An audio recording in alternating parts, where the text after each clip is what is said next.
All right, family. Black Power. Black Power is the true power with General Sarasun said he kicked back. Get your mind ready for some information that's guaranteed to be heavy. I'm excited and delighted to be accepting members to the Sarasun Seti YouTube page, a dynamic page. Y'all already know what it is. Black Power, Black Frequency. If you're feeling that frequency and energy, you should most definitely join. The link right down in the video description is in the chat. Click it. You'll get a video introduction, rundown on the memberships, what they entail. You see one you like, you should most definitely join, even if you don't. I appreciate your presence here at the Sarasun Seti YouTube page. Continue to engage, continue to advance. That's right, family. Ring the alarm. KingSeti.com, online marketplace, official General Sarasun Seti, DD lectures, t-shirts, tank tops, hoodies, African and Kemetic jewelry, holistic tonics and remedies, home decor, accessories for every room in the house. I got something for your family. I know you're going to like it and love it. Get on over there. Check out that catalog. Get you something nice. Get you a discount. Shop and save and shop. That's right. Pull the fire alarm. That's right. Pull it. GeneralSeti.com, Seti University. We talking about over 2,000 videos, over 40 different subjects, 5 subjects, all the ones you know and love, from the general, the making of the white man, black Illuminati, Freemasonry exposed, hip hop agenda, when Egypt ruled the earth, Nubia, mother of Egypt, Olmec, voyages of the Nile, Naga, Hindu, Kush. We got the black woman is God. We got global African supremacy. We got the grandmaster teachers handpicked documentaries and lectures. There's no other website on the planet that can even compete. I want you to get on over there today, family. Become a member. Gain access to one of the most powerful weapons of African academics on the planet. Don't you hesitate. Seti University, GeneralSeti.com. Everybody knows Seti popping on Patreon, dropping nuclear bombs on Patreon. We got 500 exclusive live stream. You know the general going live tonight, so of course we keep it flamethrower. You feel me? That's the only way we gonna keep it.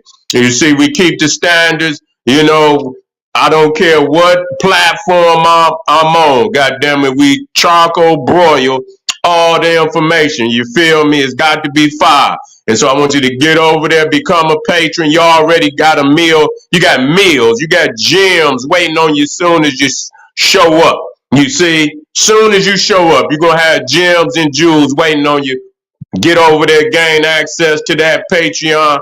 General Seti, I'm on Rumble, the Black Power scholar that won't stumble or fumble. I'm about to act up in class on Rumble, so you know to be over there and subscribe. So when the roller coaster ride take off, you buckled in, family. All the family out there, donate to the general. I thank you. I appreciate the fact you appreciate me. Any of the family out there would like to donate to the general, the link right there in the video description is in the chat. Click it and donate. I thank you ahead of time. I appreciate you. Make sure you subscribe to all my YouTube channels, King Seti, General Seti, Sarasun Seti. Rock that notification bell. Get a video a thumbs up. Like it because you love it.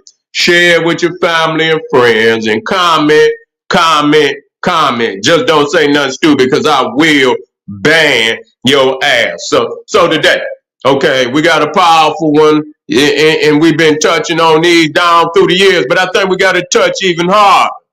You see, we got to touch even harder, you know, because as I was studying the Nordic, the Vikings information is without any doubt. I don't want nobody to think that, you know, that we make this up. It's not because we're gonna drop gems. You see, and I'm, you know, and I'm coming, you know, straight lecture.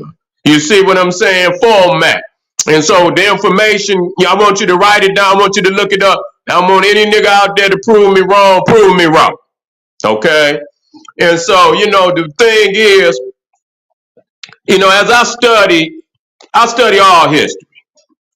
And really the reality was that I was studying in the Greco-Roman, I was studying the Nordic earlier than even the Egyptian. You see, that's crazy that I did that. I didn't really get off into the Egyptian. Well, Dr. Ben, I didn't get off into Dr. Ben until I was about 16 years old, 17. You see, but I was already strong in history. That was already my subject of strength. Even as a young, whether it was social study, geography, those were already my stronghold. And so when I started to study the Nile Valley, it was just things that I'm like, damn, I see this I see this in the Viking, the Nordic. I say, well, how did this get over here? It's got to be an answer for that. You see, it got to be an answer for that. Now, yeah, nah, yeah, nah, let's deal with this. Now, when we talk about Thor, see, let's talk about Thor. Now, when you spell Thor, Thor, you see in there the root of Thor is Hor, Hor, Horus. You see, you got Horus in Thor, Hor, Hor. Not only when you look at it, because you understand that the vowels are interchangeable. You see, when you talk about Hercules, which is Hercules, you see, Horher, Hercules, Thor. See, the root of all of that is Horus, Hercules. Also, wait a minute, what my other one? Hermes is one of those crucified where you get, which is, hey, Hermes.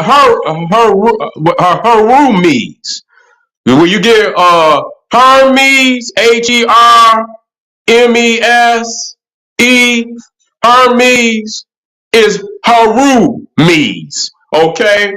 So you see Horus is in the root of Thor, Hercules, Hera, which was the wife of Zeus, Hermes, and Hercules, Thor, Hermes, Hera. Okay, so we see the root is there. Now, the thing is, when you look at that, when you look at Thor, being in the root of Thor, being Hor, see, when you study that Nordic Viking mythology, you will see that the arch nemesis of Thor is the Midgard serpent. Now, when Odin, which is the father of Thor, created the 9 worlds, he created the 9 worlds. After they had slain a giant, they had slain one of these primordial giants and created the 9 worlds. And in the middle of all the worlds was Midgard, which is the earth. And so Odin and his 2 brothers were the ones that created humanity. You see, they created, and each brother gave man, attributes. And they knew that in the other worlds, you had you had giants, you had elves, you had all type of, entities that could attack, Earth. And so what Odin did is he created the Midgard serpent, who is so large that it can encircle the whole planet. You see, can encircle the whole planet. Now, do you know who the Midgard serpent is? That's a pep. A pep, the primordial serpent, is the Midgard serpent, the primordial serpent of ancient Egyptian Nubian mythology. Apep, A-P-E-P. That's the Midgard serpent. You see, you will see as Ra transverse the primeval Nile, the primeval ocean. You will see that a pep is always trying to attack Ra. And many times you will see Set, you will see Horus at the bow, at the front of the ship of the Ark of Ra with his spear. You see attacking the pep to keep him at bay. You see, and so that's the Midgard serpent. These is obvious. It's no even getting around. That's what it is. So Thor is the symbolic of the sun, but see, this is Nordic. They put their own symbolisms on top of it. You see, they put their own symbolisms on top of it, but Thor is Horus, and the Midgard serpent is a pep. Okay, is a pep. Now, the crazy thing about it, I'm gonna blow your mind. I'm gonna blow your mind. Now, you have also one of the crucified saviors in Nordic mythology.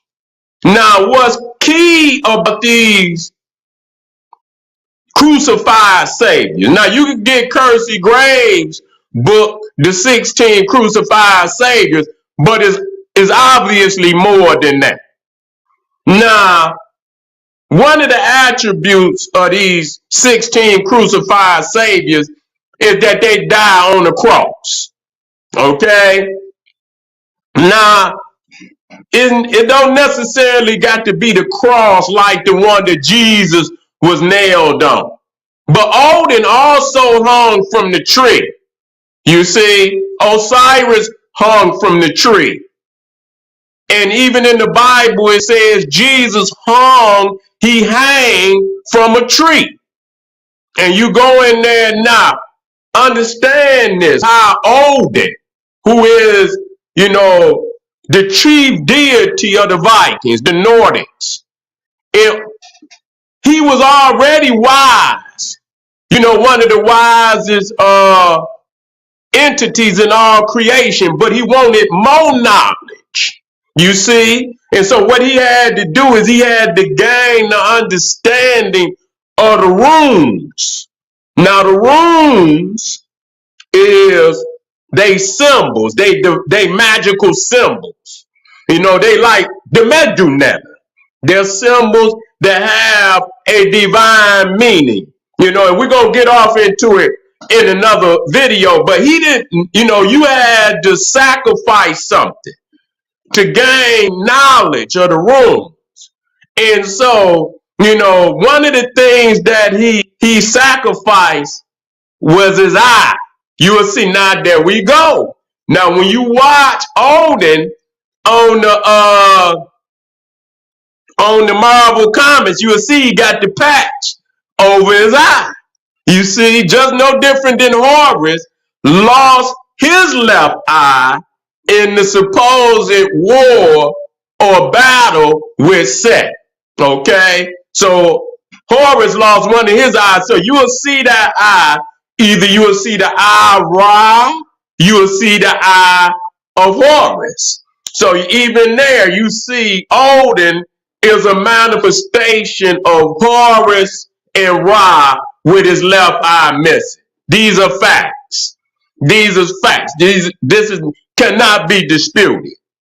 Now, in order for Odin to gain the knowledge of the runes, not only did he sacrifice his eye, he had, you know, he almost died. He literally, I mean, you might as well say what it was. He committed almost suicide because this was a blood sacrifice. Now, I believe this entity, his name was Ymir, Ymir. I believe that's him. I could be wrong. But he was one of the wisest entities in the universe, and he had access to the knowledge of the runes. But in order for Odin to gain access, he had to give a sacrifice, and the sacrifice was his own blood. You see, so he stuck himself with a spear, and he hung on the spear. You see, he was hanging from the tree, and the spear was in his, just like Jesus was stuck with a spear. Look at that. He was stuck with a spear too in his side. And the blood of Odin dripped down into the primeval well. It's water. It's a and when the blood sacrifice dripped down in the primeval well, the water, he could look down into the well and see all the runes and what the knowledge behind each rune was. And so this is how he gained access to the runes. Now, watch me work now. Now, in order to understand who Odin is, one of the aspects of, we already see he got an aspect of Horus with the eye, the left eye missing. Okay, but understand when you study the days of the week, you will see the equivalent of who Odin is. And Odin fall, his day is Wednesday. Before it was Wednesday, it was the Roman god Mercury. You see, that's why a lot of times when you see Thor in the Marvel comics, he had the wings on the side of his helmet, very similar to Mercury, him and Odin. They had them wings on the side of their helmet. Now when we understand that Mercury is the equivalent of Odin. Odin is Gandalf. He's a wizard. You see, he's a wizard. He's the god of occult knowledge. You see, that's what he is. Mercury is Hermes. So that's where you get Hermes Trismegistus, and you see the occult knowledge, the ancient knowledge, that's who Odin is. And so that we know that's Tahuti. He's Tahuti. Tahuti is the netter that invented the Medu netter, the sacred language, the letters, the sacred writing. That's Tahuti. Okay, so that's who Odin is. That's one of the aspects of Odin. Now, another thing, when you look at Thor, and y'all understand that he wields the hammer.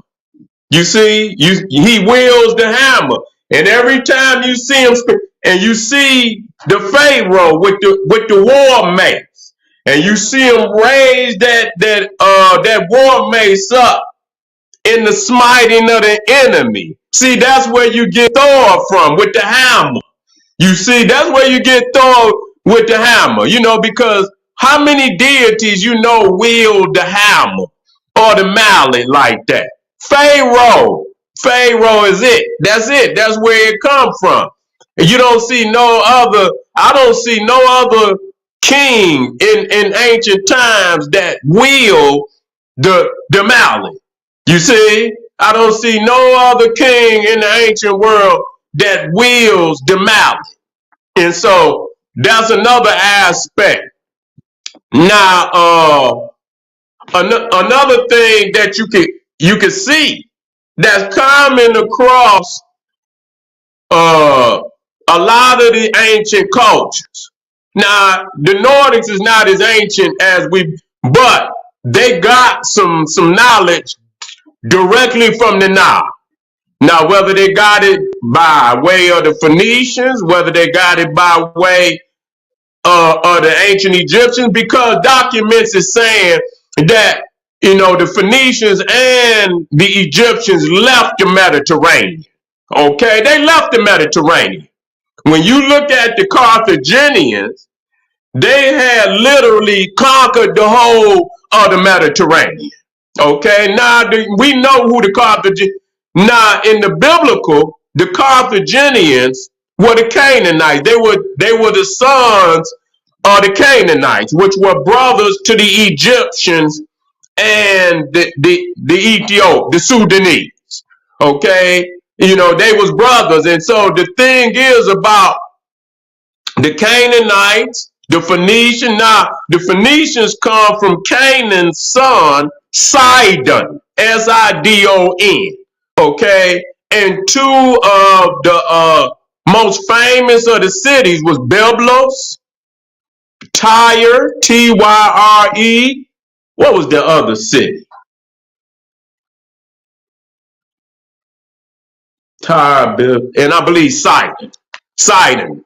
Tyre, Byblos, paper, papyrus, Sidon, which came also where you get Zion. You see, Zion. And all they talk about is Zion, the so-called Israelites still in the legacy of the African. Okay? And so, yeah, you see that Medes. I see that. Yeah, I see that Mede the beer. Yeah, most definitely. And and so when we look at the Canaanites and the Phoenicians, they were the masters of the Mediterranean, along with the Egyptians. Those were their brothers. And, a lot of times the Egyptians would contract the Phoenicians out to do work on the Mediterranean. But we know for a fact under Hannibal, under the Carthaginians, which were Phoenicians. The Carthaginians were, when they left, they had to leave Canaan because of northern assault conquest of Canaan. And so they left that area and they moved into northern Africa. Today, what we call Carthage was Libya, Algeria. Matter of fact, they had conquered almost all the Carthaginian Empire. They had conquered almost all the northern Africa, including all landmass on the other side of Africa. Today, what they call Spain, what they call France, what they call Italy, and they were in control of the islands in the Mediterranean. And so they had left out, they had left the Mediterranean Sea and went into the Atlantic. So there's many, when you start talking about the Celts, the Celtics, the Gaelic. How do we know that? Because ale, you see ale in there, Celtic. You see ale inside the Celtic. You also see ale inside of Gaelic. Okay, you see ale, the worship of ale. So there's much documentation to speak that the Phoenicians had. I mean, if they could get to Spain, it's not nothing mind-boggling to say they got to Britain and that they went up into Scandinavia, which is not really that far. Okay, it's not that far at all. That's that it would be unbelievable for me to believe that they hadn't done it. It would be unbelievable for me to believe that they hadn't done it. And so, yeah, there's much evidence of that. And again, the thing that a lot of people don't understand, that a lot of them Vikings, the kings and the chiefs, they bury their kings and their chiefs a lot like the Egyptians buried their pharaohs with ships. You see, they put them ships in the tomb, or or they put them out on the pyre on the ship. You see? And so a lot of their burial rites is connected to that ship, just like the ancient Egyptian, just like Khufu. You see? Yeah, just like Khufu, who was buried with the ship. Now, another thing that a lot of people don't understand is the Twa. Okay, the Twa. When you look at in them Nordic stories, the dwarves, when you look into Britain, you see the leprechaun. You see, we're gonna break that down. The leprechaun, but in one of the Nordic stories, when you're dealing with Santa Claus, you got elves, and you see El again. You see, El again. That's Canaanite. That's Phoenician. And we know that El, when you look at El, you can look El up, you see that El is nothing more than Osiris. You see El with the crown of Upper Egypt on his head. Sometimes you see El with the Atef crown. You see with the two Ethiopian ostrich feathers. There's going, so you already know that that's Egyptian. So when we say Phoenician, we talking about a district of the Nile Valley, in blood relationship with the Ethiopian, in blood relationship with the Egyptian.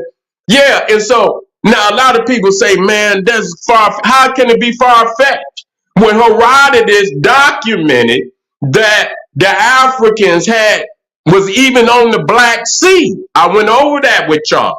So when you talk about, not only when you talk about the sons of Canaan, you talk about the Phoenicians, but then you got to talk about the Hittites, which was what today they call Turkey.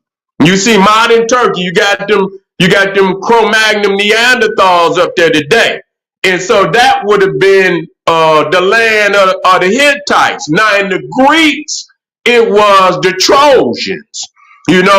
They call it Asia Minor, but the Trojans was also in that area. And I documented it that the Trojans were Ethiopians. They don't talk about that. How do we know that the Trojans? Now that's on the Black Sea. That's on the Black Sea. You have to understand that Memnon, who was the king of Ethiopia, and his father was the king of Ethiopia before him, went to Troy as an ally of the king of Troy, Priam. Priam was the uncle of Memnon. And you can easily go and Google Memnon and see where the Greeks show him as an Ethiopian. Okay? Now, so understand the only way that Priam could be the uncle of the king of Ethiopia, it had to be that the Trojans themselves was Ethiopia. And so even when you deal with the fact that they say that Memnon was also the founder of Susa, which was Elam, Iran, okay? And also that Andromeda, who was an Ethiopian princess. Her father was Cephas, and her mother was Cassiopeia, Cassiopeia, and her father was Cephas.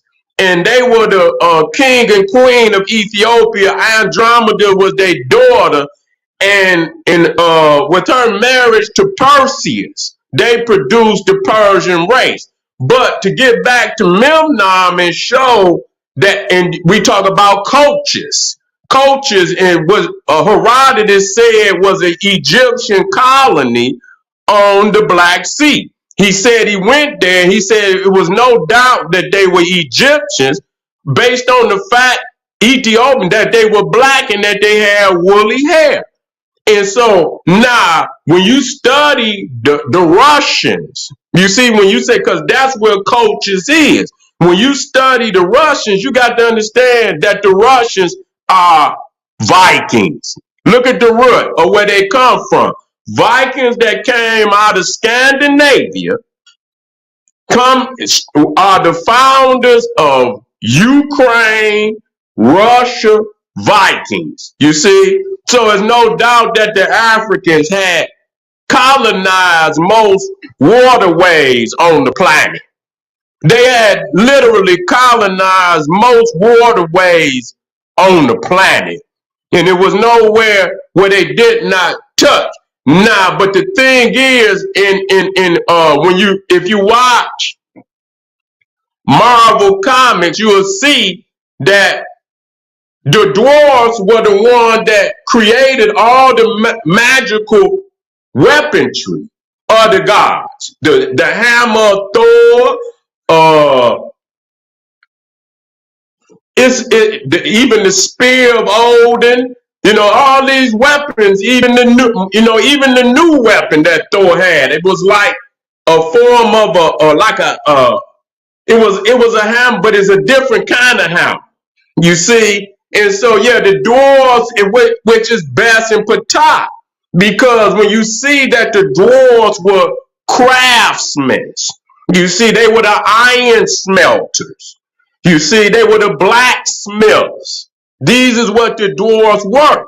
And even when you look at Santa and you look at the elves and you see them in there with but these they in the shop, they in the workshop creating the toys, and you see Santa with the hammer. He don't have but it's a symbolism that they trying to show you that the elves, the dwarves, the Twa were the iron smelters, the blacksmiths that created the weapons. And so Ptah was the god of craftsmen, you see?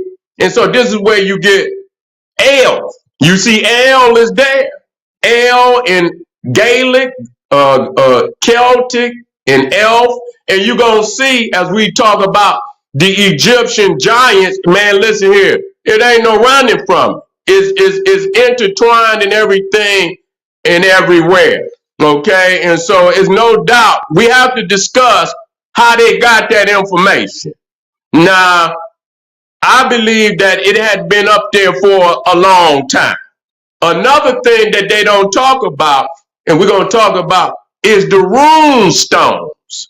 Now, what are Runestones? You can find them all throughout the Nordic area, Scandinavia. They look just like stela. If you know what stela is in ancient Egypt, it's a stone slab.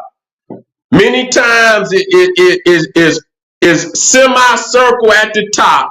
It's it's an arch. At the top is a stone slab, just like the Rosetta Stone, a stone slab, but many times it's arched out on the top, and it'll have a decree on it or something of that. And so in the Nordic, they have what you call rune stones, and they got them spread out in the throughout the country, where they'll have some type of decrees on them. You see, and so again, you have the rune stone. How much can you have that when the coincidence is no longer coincidence? When the possibility is more like probability, you see, and you have to accept it for what it is. Now, when I get into them, because I didn't talk to y'all about in the Bible with the giants that come out of Egypt, watch me work as I come to part 2 of this and show you that it's not at all. It can't. When you got like 4 and 5, these are complex. These are complex characteristics. That mean it ain't just gonna come up out of nowhere. You see, it's gonna take some reason and some identification. I didn't even talk about the dragon and the naga.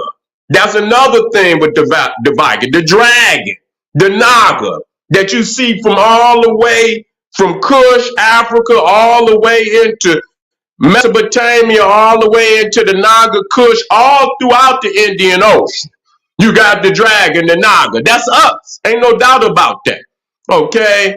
And another thing before I go, which I'm going to espouse on in the next one, is do y'all know it shocked the shit out of me? Do y'all know that the Christ figure of the Vikings, the Nordic, Balder, his name is Balder, and he was shot with an arrow. You know, and we'll get into that. Just like Achilles was shot in his Achilles. He would, you know, it's all in the way that they show it. It's gonna come in and it's gonna form an X. When you see it come across his Achilles, and you see the arrow come in, it's gonna form an X, which is a cross. You see Pakar, the Mayan king, he on the cross. You will see the cross. He done died on the cross. You see, and so you'll see Balder also died on the cross. You will see that. You know, you'll see it. And so, do you know the name of the son of Balder? It fucked me up. Yeah, you know who the son of Balder is? The Christ. His name is Set. S-E-T. I could not believe it. Look it up. The son of Balder is Set. S-E-T. Just the same. When I saw it, I said, man, what kind of shit is this? It fucked me up. It fucked me up. Look it up. Look it up. And he's the president of the gods. Set. Look it up. Look it up. Look it up. If I'm lying, goddamn it. Yeah. Yeah. If I'm lying, I'm goddamn flying. All right, family. I'm gonna click. I'm gonna come right back. I want y'all to go over this and come back and get with me. I'm coming right back. I want to talk about these giants and see if we don't make the connection here. All right, family, hit me up. Hit some of them links up. Support the general. Arm yourself with knowledge. Bang on that wicked ass beast daily liberation through African education and confrontation. Black power.